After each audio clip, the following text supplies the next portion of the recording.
Hello. I wanted to just give you an overview of the assignment for the lesson plan remodel for tonight. And so I wanted to start out by just going through the assignment, and you'll notice the due dates that are listed at the top. And I have a few specific resources for you. So I kind of wanted to go over that with you. So when you download the lesson plan remodel component, you're actually going to see a little bit more about the assignment. We're giving you the rubric that we will be looking at, right? I'm going to show you an example here in just a moment. So you will have that resource at the top. You'll also have the rubric for the lesson plan remodel that we expect you to potentially look at and use for to review for your peer. So you've each been assigned a peer. I'm going to show you that in just a moment as well. For this particular one, this is just the rubric without the typing at the top. So you have lots of information there. And then the peer review template is if you like it in checklist form. So all of these are kind of the same information, just in the form that you would like to use that works best for you. You're also given an empty lesson plan template. And so the empty lesson plan template is pretty basic, right? You're taking a bad lesson plan and you are restructuring it, kind of filling in the blanks for this particular lesson. So if you kind of want to use that one, you have that available. And then the last link here is the nice setup that we've given you with the red writing that just says, hey, what does that really mean? Just to kind of give you the step-by-step of what we're expecting. Now, as you read through the assignment, you'll notice a few things. The first thing you're going to notice is that I have a place here for how to find your peer review. So you'll note that on October 13, you are expected to revamp the bad lesson plan that I've assigned you. Again, we'll look at that in more detail in a minute. So that's on October 13th.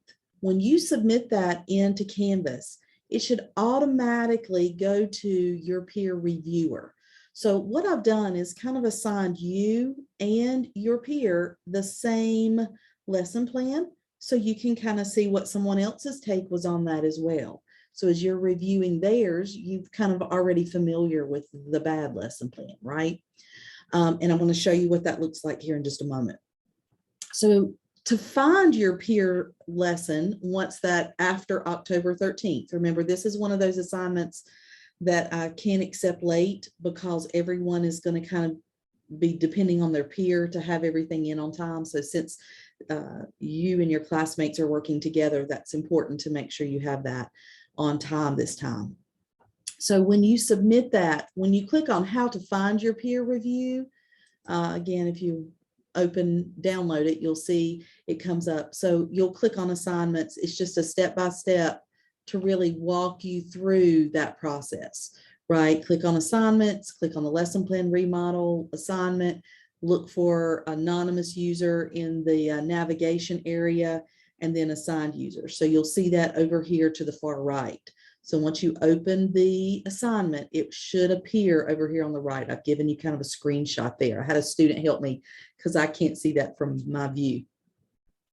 And then once you're in there, you can upload, you can add your comments right here. You should be able to click view readback, show rubric in the upper right-hand corner. And when you do that, you should be able to just fill out that rubric right there beside of it. But once you go in, you have to kind of finish it at that point, because if you go back, it'll kind of disappear. You won't be able to see it because it will have already been submitted to the peer. So if you need help with that, you let me know and I'll be glad to walk you through that. But again, all the steps to be able to follow are right here on how to find your peer review. So everyone, once you submit yours on October 13th, you need to look for your peers as well. So they may turn it in late on that date, but it has to be turned in on the 13th. Okay. So you have them from the 13th until the 16th to review that. It must be submitted back in Canvas. So follow these instructions right here to get that back, your feedback back to the original owner. And I would take a screenshot of what you type in there so that if for some reason it doesn't go through, we've had people have that problem in the past. we can get them your feedback quickly and easily, and you won't have to redo anything. So just know that that's an opportunity for you there. The next pieces of the assignment kind of walk you through my expectations. And so, I'm going to look for you to label the opportunities where you've used the stages of inquiry. Have you used connect, wonder, investigate, construct, express, reflect, right? All of these pieces that we've been talking about. So make sure that you label that within your lesson. I'll expect that now and in your final lesson plan that you'll turn in November, or your unit. So make sure that that's there. I hope that your peer is also going to be looking for that and giving you feedback. So the goal here is for us to be able to see that you can identify these stages of inquiry in your own instruction, in your own teaching, right? I kind of tried to re-spell out everything I've just shown you about when things need to be submitted. And I have given you an example. So if you click on the example lesson plan with reflection, you will note that there are quite a few links at the top. So this person has submitted their lesson plan. They've linked to the peer review at the top. There's a link to their reflection and a link to the original lesson plan. I will need all of that for me to be able to grade it, because I want to see the changes you've made from the feedback that you've gotten from your peer. So I need to be able to navigate back and forth pretty quickly. So that's helpful for myself. You'll notice here, this person has taken everything in red, and those are the changes they made in their lesson plan. So this is what you would submit on October 20th. So the 13th is just your lesson plan completed.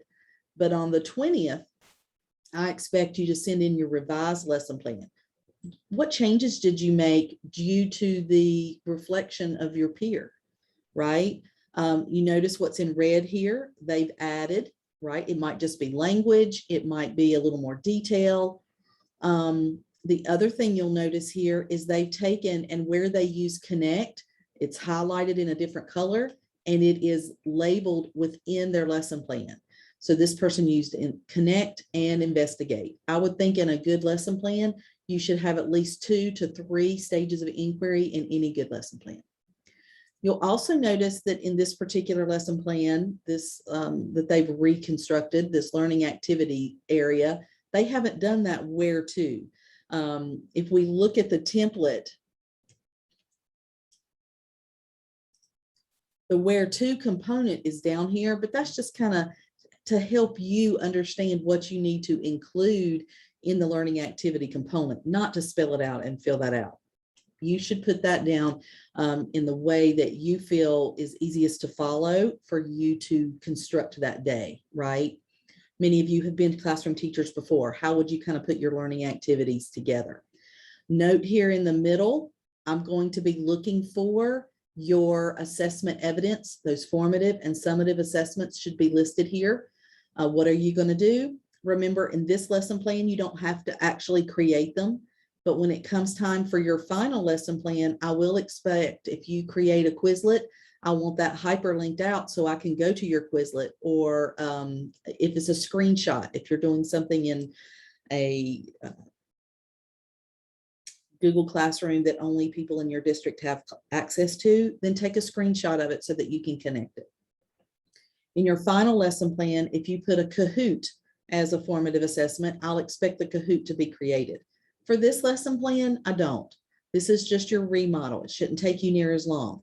So I expect you to just tell us what you're wanting to do. Now, if I know a lot of people who have the genre, the mystery genre lesson plan, you may want to create it to actually use. And if you do, that's totally fine.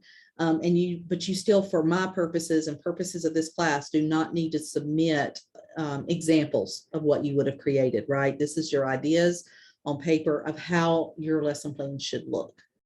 So that example is there to help you see what the expectation is. And also, if you look at the bottom, you'll see that same rubric I will be using to look at your lesson plans when I grade them. So again, I will be using that rubric for the submission that you turn in on October 20th. Your October 20th submission should be your original lesson plan with any edits that you make after looking at your peer review. And and a reflection of how helpful that was, right? How the peer process was helpful, the peer review process was helpful in allowing you to submit and connect with what it was that you were trying to develop in your lesson plan. So make sure that you connect all the pieces in your reflection. And that can be a paragraph or two. It doesn't have to be 10 pages, right? I'm good. Less is more. So I would say at least 2 to 3 paragraphs about what it is that you learned from the peer review process and changes you made in your lesson plan because of maybe a conversation you had with your peer or from the feedback that they gave you on the rubric. So that's kind of what that should look like. Now you can go ahead and start this, excuse me.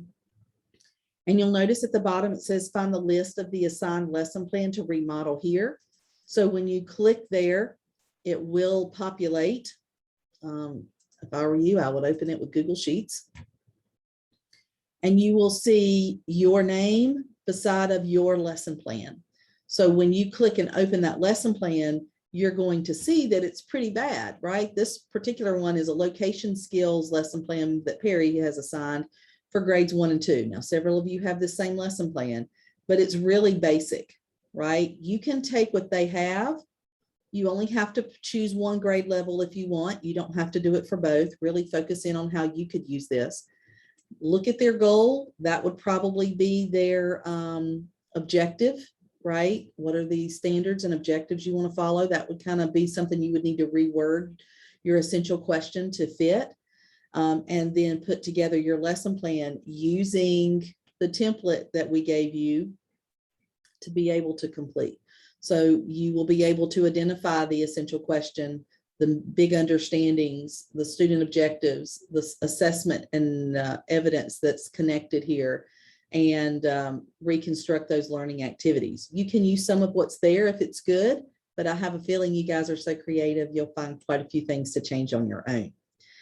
So all these lesson plans are linked beside of your name, so you can go ahead and start. Remember, this is due on October 13th in Canvas. That is just your lesson plan that you create. It will automatically be assigned to your peer once you submit it. Again, you'll find out how to find your peer review right here. Okay, there's a step-by-step that I've already gone over. Once you've submitted yours, you should be able that evening at some point, everyone should have theirs turned in on the 13th. You should be able to follow these instructions to find your peer review that you need to do. And that must be submitted in Canvas by October 16th. And remember, I've had trouble with people when they open up the rubric, if they don't fill it out and save it right then, they kind of lose their work. So take a screenshot, take a snippet, copy and paste it into a Google Doc just so you have a copy in case something goes wrong and it gets lost. And then on October 20th, I expect everyone to take the feedback they've gotten from their peer, revise your lesson plan minimally, right, with the content that you've gotten back, the feedback you've gotten from your peer, and do a short 2 to 3 paragraph reflection about the process and what you learned from that and what changes you might do in the future because of this learning opportunity. So that's due in Canvas on the 20th, and that's the component that I will grade. On the 13th, you'll just get a grade for submitting it and submitting it on time. But on the 20th, there you will get feedback from me. Also, you notice it says peer reviews over here on the side for my view. It's not easy to find. You have to kind of look on the side to see what's labeled there. And again, your instructions are right here. So I know it's confusing, and I'm sorry we're not having class tonight. I would really like to go over this in person, so I apologize for that. But if you click on week 7, it will now be published. This explanation will be linked there so you can access it. Your readings, I think I've still got people who haven't gotten their assessing for learning books yet, so I've linked to those particular chapters. This Lorchester's taxonomy collaboration, this is a piece of your one of your assignments that you might want to review that, but it's also linked in that assignment. And then again, your due dates are down here at the bottom. So if you have any questions about the process, please let me know. I'm here to support you. I'm working on getting the grading done for your lesson plan assignment that you've submitted, and making sure all of that is updated. So you should have that by the end of this week. And I look forward to reading your PLN assignments. So have a great evening, and thank you so much for working with me with this unusual situation for tonight. But have a great evening.